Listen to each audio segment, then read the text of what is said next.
తెలంగాణలో నిన్న జరిగిన ఉప ఎన్నిక జూబ్లీహిల్స్ ఉప ఎన్నిక జరిగింది కదా. జూబ్లీహిల్స్ ఉప ఎన్నిక చాలా ఇష్యూస్కి ఎగ్జాంపుల్గా నిలుస్తుంది అంటారు.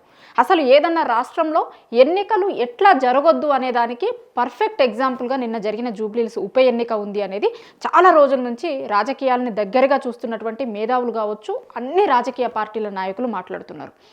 ఒక దిక్కు విపరీతమైనటువంటి డబ్బుల పంపిణీ జరిగింది, విపరీతంగా ఎన్నికల కోడ్ ఉల్లంఘన జరిగింది, రిగ్గింగ్ అనేది ఓపెన్గానే జరిగింది.